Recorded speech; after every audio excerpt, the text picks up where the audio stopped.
Réserve pour la Charente-Maritime notamment, on sait peu. Alors pour en parler, on retrouve Elisabeth Delaveau. Bonjour, alors vous dirigez l'EFS de La Rochelle. Est-ce que la situation est critique ?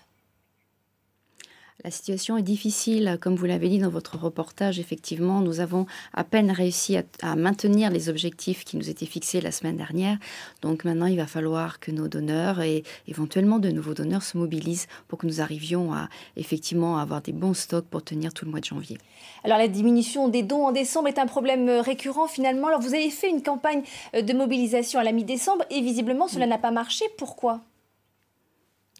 Parce que c'est un moment toujours très difficile. C'est vrai que nos donneurs sont pris, comme tout un chacun, par faire les cadeaux de Noël, recevoir la famille ou même partir sur d'autres lieux. Donc beaucoup moins de disponibilité de nos donneurs réguliers. Par contre, à côté de ça, il ne faut pas oublier qu'en Poitou-Charentes, nous transfusons tous les jours, je dis bien tous les jours, que ce soit pendant les vacances de Noël ou à d'autres moments, 150 patients tous les jours. Donc un peu moins de donneurs, toujours autant de patients à transfuser, ce qui entraîne effectivement souvent des diminutions de nos stocks. Et finalement, les donneurs qui sont réguliers ne sont-ils pas trop sollicités parfois ? Ma foi, c'est eux que nous avons dans nos fichiers. Donc c'est vrai que quand nous avons des diminutions comme ça, eh bien on les appelle, on les rappelle. Quelquefois, ils nous disent que quand même, peut-être qu'on les appelle un petit peu beaucoup.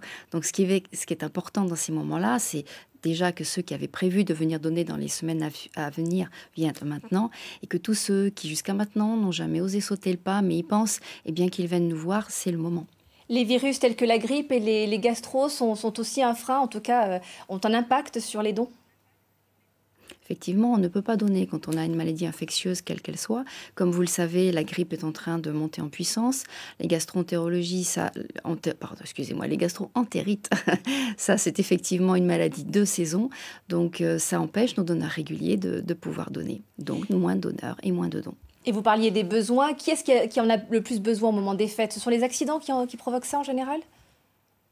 Il faut savoir que les patients qui ont reçu les besoins les plus importants, on les retrouve dans les services de cancérologie. Et ça, le cancer, vous le savez, il ne prend pas de vacances, donc des chimiothérapies, donc des besoins transfusionnels. Mais on a également des hémorragies massives qui peuvent survenir dans les blocs opératoires, les accidents, les accouchements. Donc en fait, c'est vraiment un besoin quotidien et il n'y a pas de vacances pour les besoins transfusionnels et pour les patients.